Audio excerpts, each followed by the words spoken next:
Ito na mga idol, ang pinakauna at nag-iisang Pilipinong mapalaban ngayong araw sa Japan. May 19, 2025. Ito ay ang laban ni Junel Laurente versus Shigituchi Kotari ng Japan. Ang Pilipino dyan mga idol ang naka-blue gloves, tapos ang Japanese boxer yung naka-red gloves at blondie ang buhok.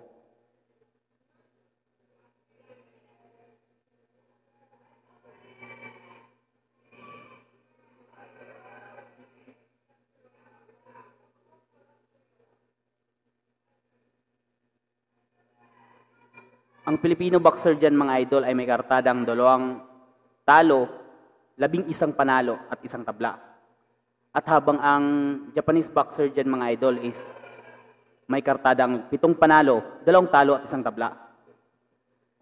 Kung susumahin lang natin mga idol is match-match lang itong laban ng 2 boksingero. Pareho silang may 2 talo mga idol.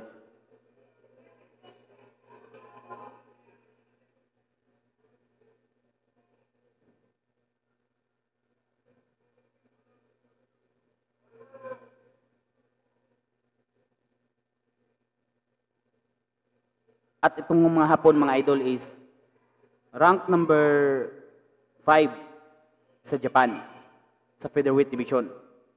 At itong Pilipino na si Junel Laurente ay rank number 8 sa OPBF sa super featherweight division.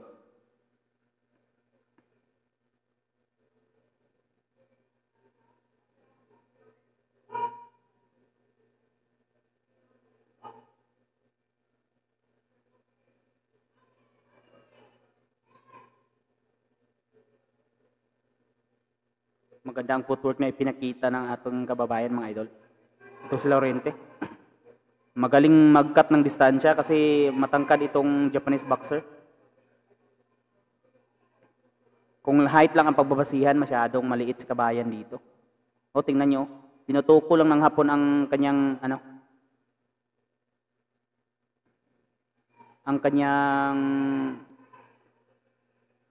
kaliwang kamay para masukat niya ang tamang distansya.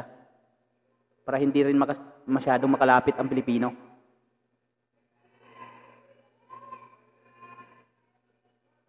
Lip straight by Laurente.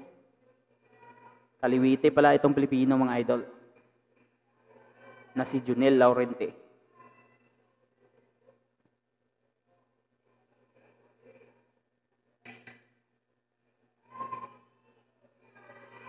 Yun, counter. Sumapol sa counter, sa dibdib, tinamaan ng Hapon sa dibdib mga idol. Next round by Filipino boxer. Ito na mga idol, round number 2. Bakbakang Japan versus Pilipinas.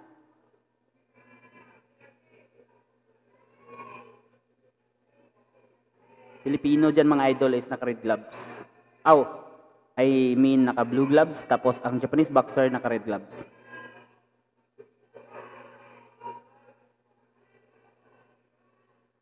Sa labang ito pala mga idol is masyadong underdog itong Filipino boxer. Kasi sa talpakan sa Japan is 90% ang chance rate na bumoto na manalo itong si Kotari. At 4% lang ang kay Laurente. Talagang sure na sure sila na mananalo itong Hapon mga idol sa bakbakang ito. 96 versus 4%. Malaking upset to pag ma-knock out ito ng kabayan mga idol. Nice body. Yan. Nice body, Laurente.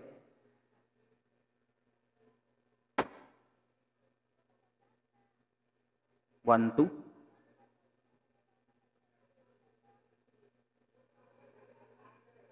Kinakat ni kabayan ang distansya mga idol kasi masyadong mahabang ang kamay nitong Japanese boxer.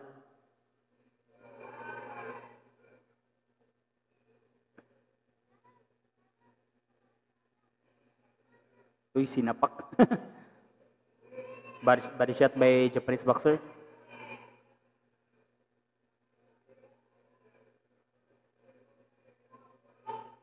Headlock. Magaling ang headlock.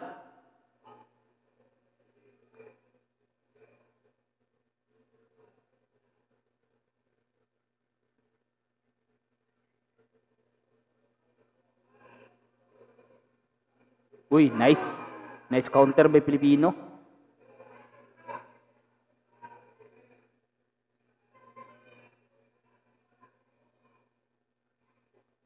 Maganda yung huling counter ni Laurente mga idol.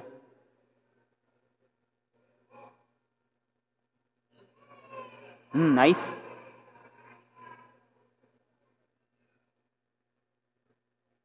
Magagandang mga counter ni Laurente.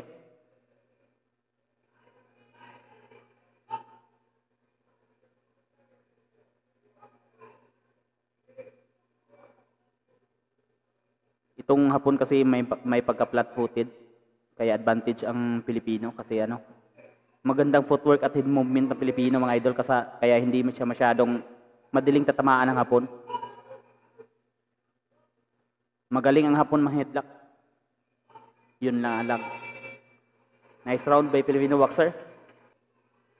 Ito na mga idol, round number 3. Bakbakang Junil Laurente versus Kotari ng Japan.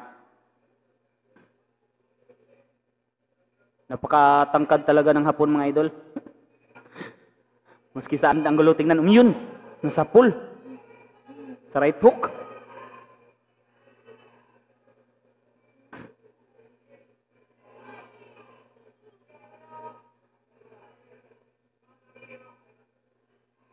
Oh, overhand. Buti na lang magalaw itong Filipino boxer mga idol. Hindi siya masyadong tinatamaan ng solido. Oh.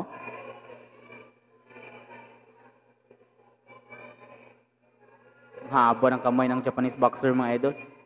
Ni Kotari. Yun.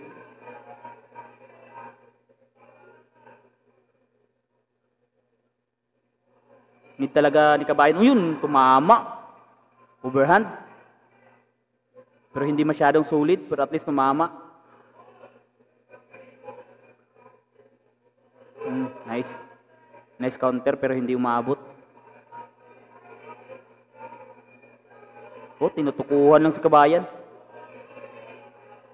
Pero kung gandahan lang nito kasi marunong kumat ng distansya itong si Laurente. Marunong kumat ng distansya.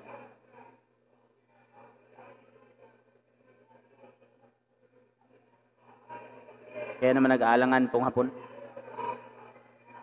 Oh, magaling humidlock. Kasi maliit itong Pinoy eh.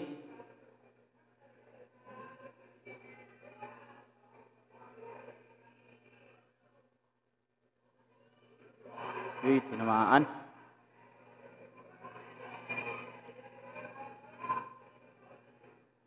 Nice.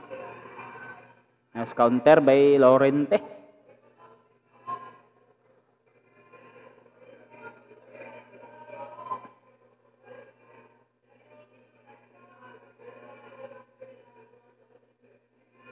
Southpaw versus Orthodox.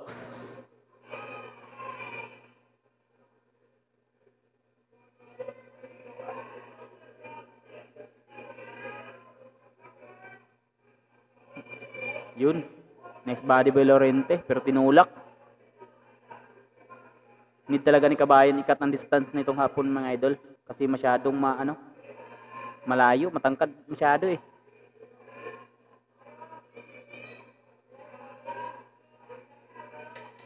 Nice. Tumatama rin si Kabayan pero delikado to pag-aabot sa desisyon kasi sa Japan ito ginanap eh.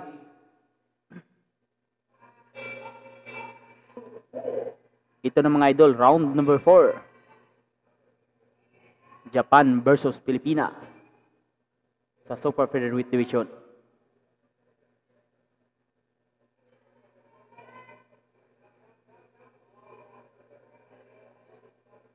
Nag-aantayan sila mga idol kung sinong una maka-counter. Uy!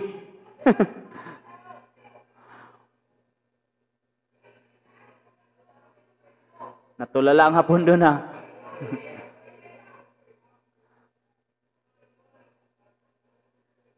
Nice head movement by Laurente.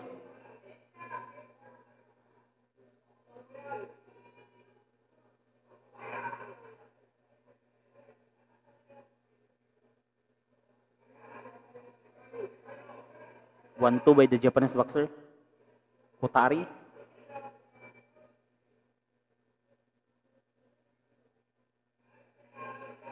Buti na lang hindi masyadong nagja-jab itong Japanese boxer. Kaya kung nagkataon, mahirap itong lapitan. Kasi masyadong mahaba ang kanyang reach. O, tingnan nyo. Oh, overhand, mimpis. Kung tinamaan, tulog. Uy, yun. Step jab, sango.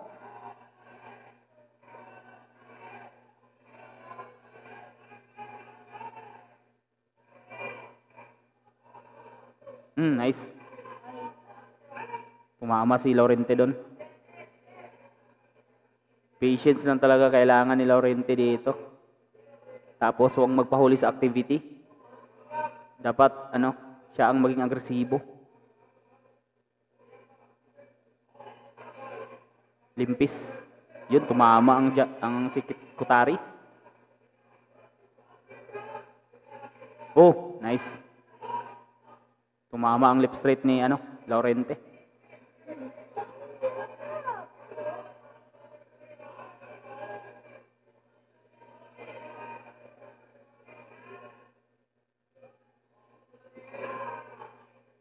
Delikado yun sa untugan, mga idol.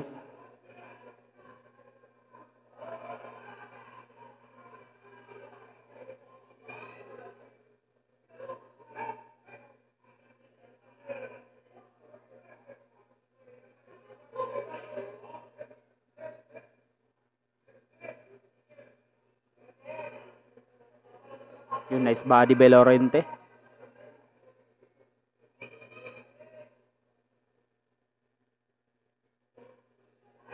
Nice straight.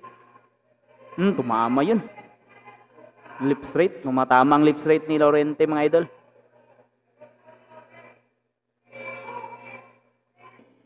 Ito na, mga idol, round number 5. Laurente versus Kotari.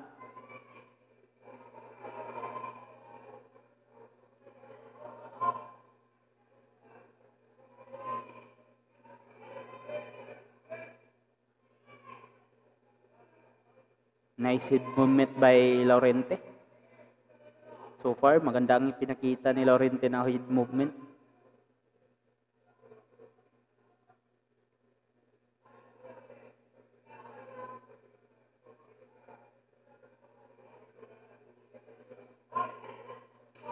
Pag tumama ng solido ang lip straight ni Laurente, may kakalagyan itong si Kotari.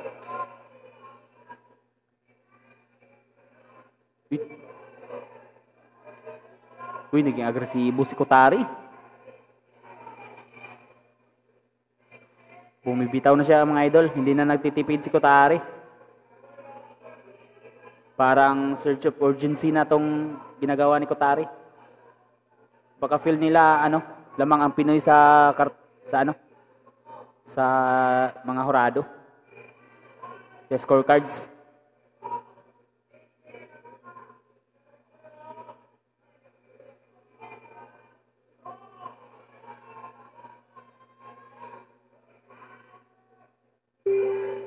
Ito pala, mga idol, is scheduled for 8 rounds, mga idol. Tapos round 5 na tayo. 3 rounds to go then.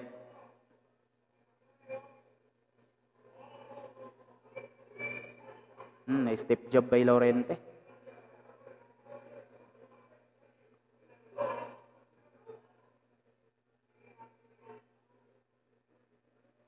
Nice body. Yun, maganda. Yun, corner na. Sige, tirahin mo na. Ibuhos mo na yung parang walang bukas.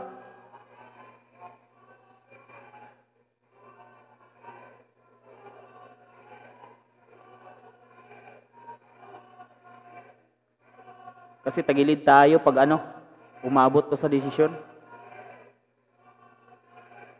Home court kasi ito ng Japan. Japanese, I mean. Uy, may mouthpiece na nahulog. Kanino kaya yun?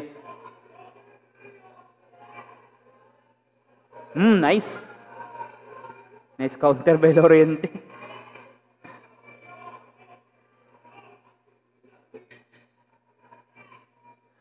Parang kakaibang suntok pero at least tumatama, mga idol.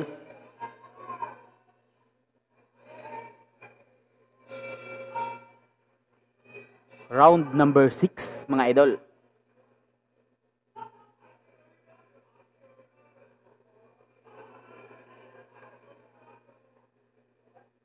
Ang Pilipino dyan, mga idol, is naka blue gloves, tapos ang Japanese boxer is naka red gloves na blending.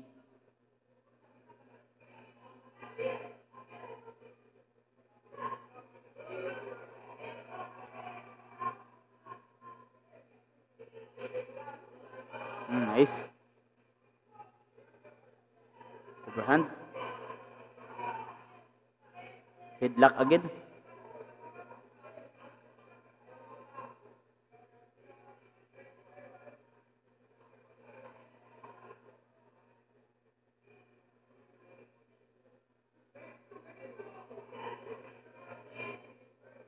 Kumombo ang Japanese, pero hindi yun tumama, mga idol, yung combo ng Japanese.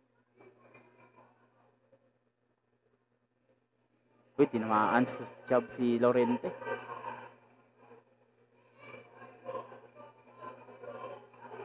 Oh, nice. Nice flurry by Lorente. Yun, tumama. Upper. Kinain rin na nga po ng upper ng Lorente.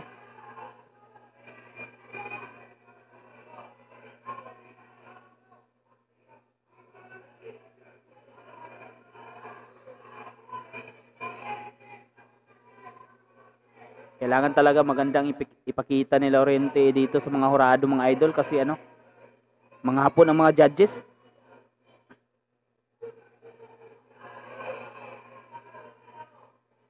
Oh, nice.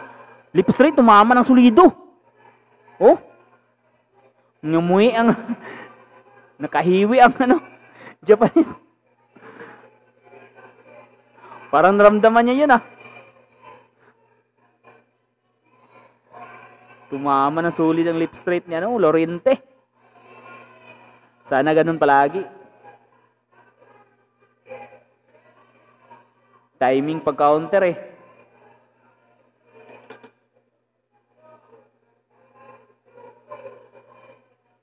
Grabe ang haba ng Japanese boxer, mga idol.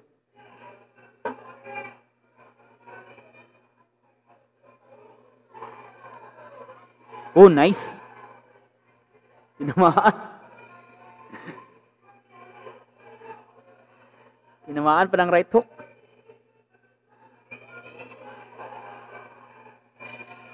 So far, magandang pinakita ni Lorente dito, mga idol. Yun. Nice.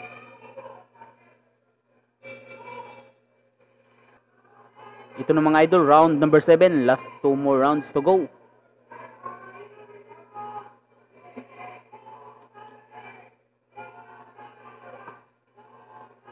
Ang height pala ni Junel Lorente, mga idol, is 5'7", tapos itong hapon na si Kotari is 5'10". Masyadong matangkad itong si Kotari, 5'10". Kaya naman pala. Ang kagandahan lang dito, mga idol, is magaling itong si Lorente mag-cut ng distance. Kaya tinatamaan niya ito ng solido. Yay, tinamaan si Lorente sa isang straight. Uy, upper. Delikado.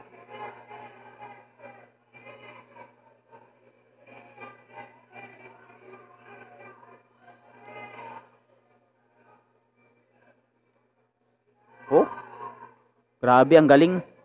Ang galing mag-headlock. Pag lalapit ka talaga is headlock ka kagad Hindi mag-clench, headlock talaga. Yun. Bumawi sa headlock. Huwag mo nang bitiwan.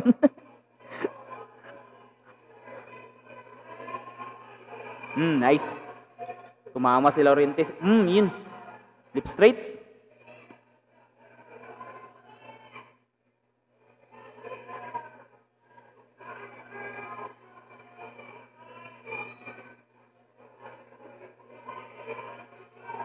Nice. Nice flurry.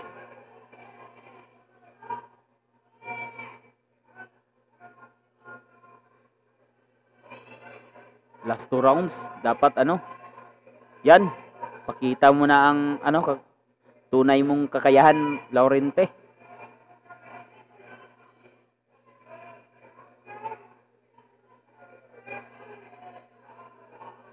Kasi lost to runs. Nice straight. Tumamang left straight na alog. Palingo-lingo ang hapon. Tumama ang isang solid na left straight.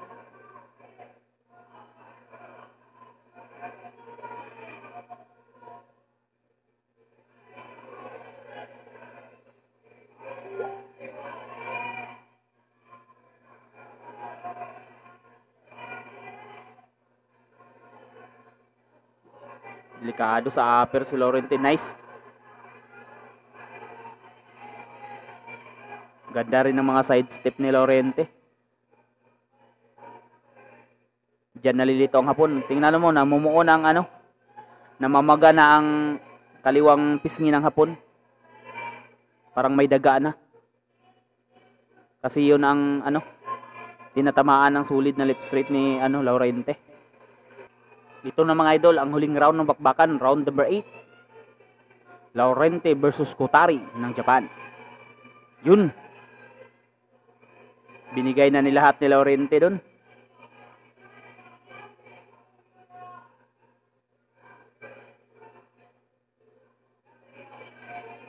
Mas maganda kung mananakdown niya itong hapon para sure naman, sure ang panalo kundi man-knockout.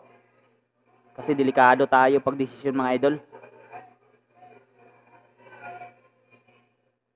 Mostly pag Pilipino ang lumaban sa Japan at umabot sa desisyon is naluluto ang laban. Natatalo sa isang desisyon mga idol.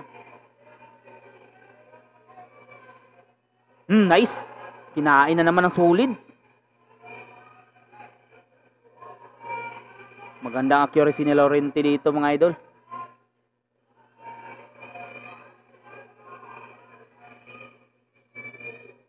Oo.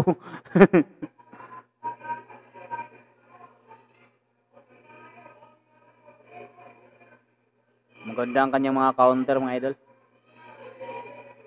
At hindi pa isa-isa ang kanyang mga counter. Pag kumounter is isang mga 3 suntok ang kanyang igaganti. 3-4. Kaya naman tumatama.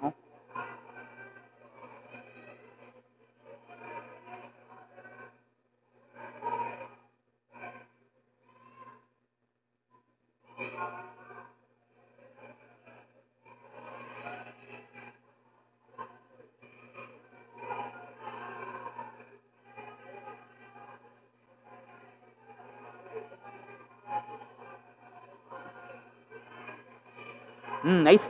Nice body. Nasaktan. G, ratratin mo na. Tinamaan sa isang body shot sa bodega. Sige. Nasaktan yan eh. Tingnan mo. Walang lakas ng hapon. Nanghahawak na lang. Sige, ratratin mo.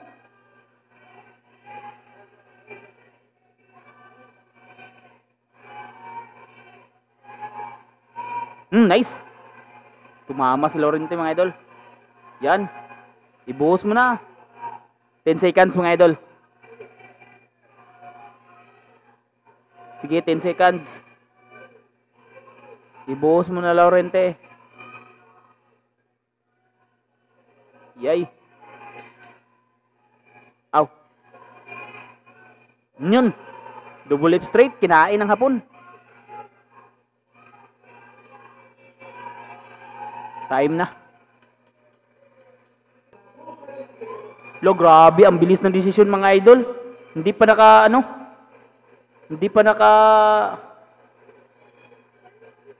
ng gloves is may desisyon na. Luto talaga mga idol. Talo tayo mga idol. Yan na mas desisyon pa. Talo si Laurente.